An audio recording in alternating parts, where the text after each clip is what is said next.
Hello everyone, in this tutorial I'm going to show you how to install and set up your Android Studio and how to run your first Android application.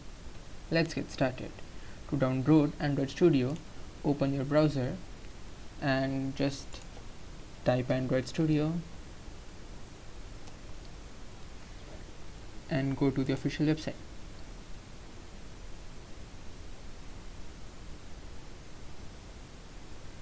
Here, select download options. This gives you a list of packages according to your system's OS, and just a little bit down it also gives you the system requirements. Let's go back up. Now just choose the package that best suits your system and start the download. Accept the terms of conditions and download Android Studio for Windows. This may take a while. Now after the download is complete, open the Android Studio setup. As you can see, a similar window will be displayed.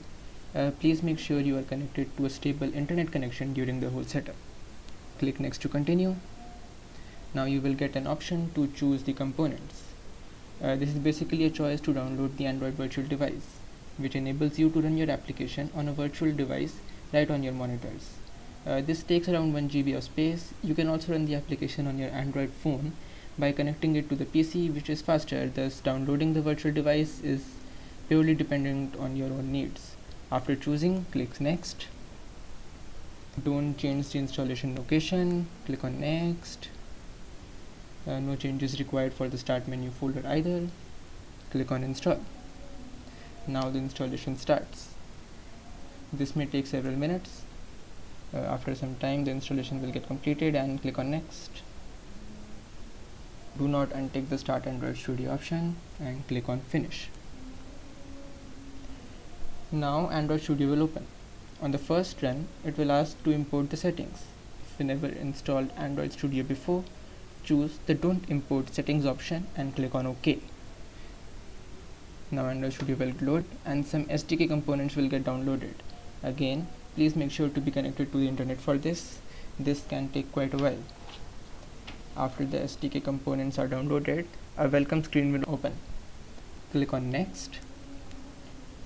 Now you will be asked to choose an install type. Choose the standard setup and click on next. Now choose a theme. I prefer the Dracula theme, however it can be changed later. Click on next. Now you will be asked to verify the settings, to verify all the components that you have chosen. Click on finish. Now the components will get downloaded.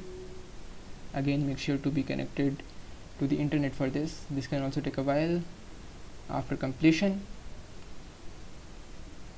click on finish. Now the Android Studio will start and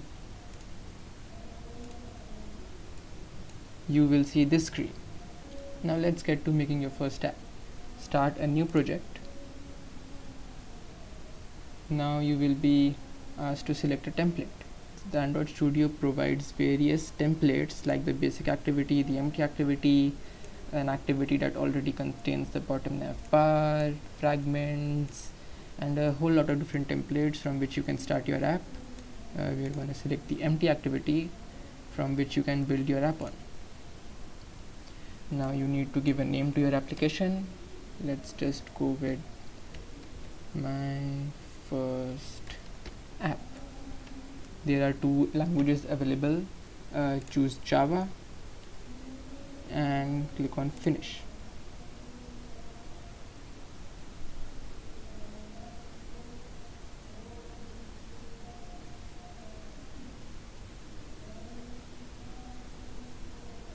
Android Studio provides a tip of the day.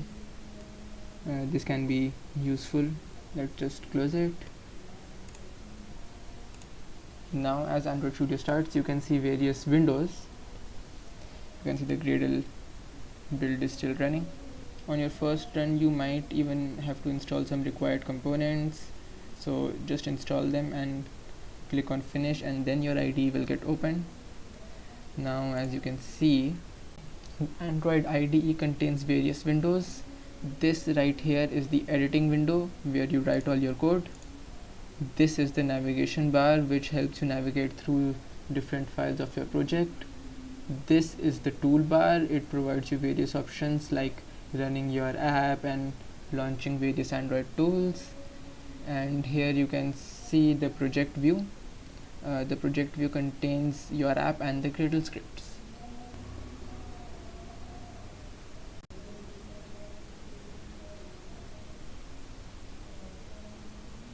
Wait for the Gradle build to complete indexing.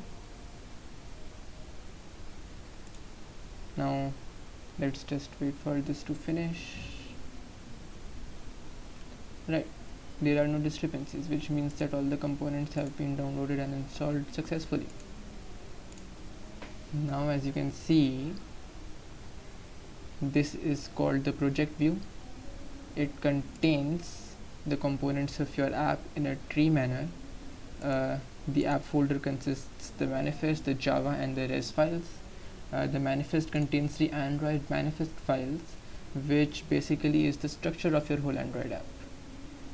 And the Java file contains all the source files in which you write your Java code. Here we start from an NP activity, which provides us with one Java file and one resource file. The resource file can be found in res. Now the res folder contains folders like drawable, layout, map, and values. The drawable folder contains the images that are used in your app. The layout contains the resource file, or the files which define the layout of your Android app.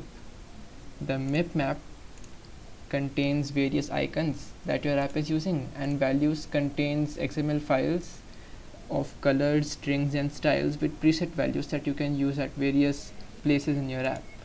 The Gradle scripts basically contain Gradle files which are used by the Android Studio. Now let's go to the editor view.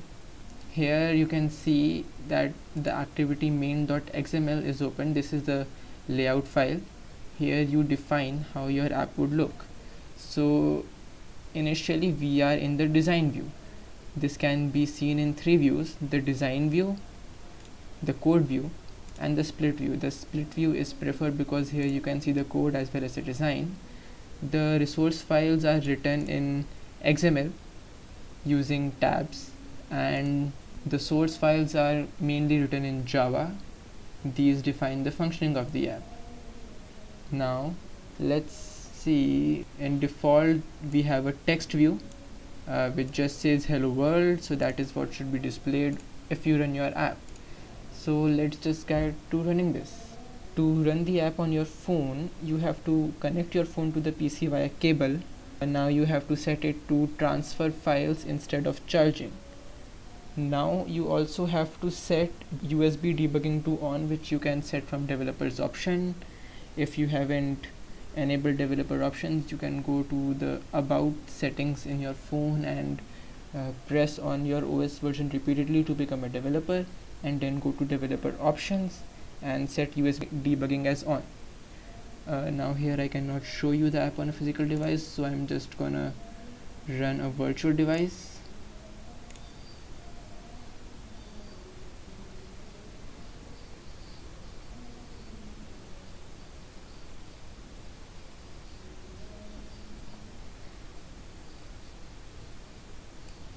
Right, so this is my virtual Android device.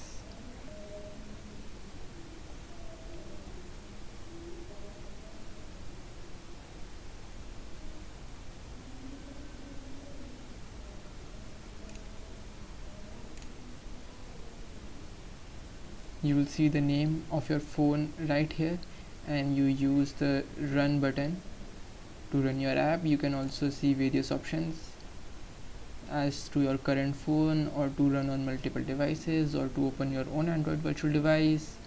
So I'm just gonna run this here. At first it will do Gradle build, and after that will install the app right into the mobile. It will ask in permission so that you can install the app on your mobile, so just press on allow. The installation type on a physical device is much less than that on an Android virtual device.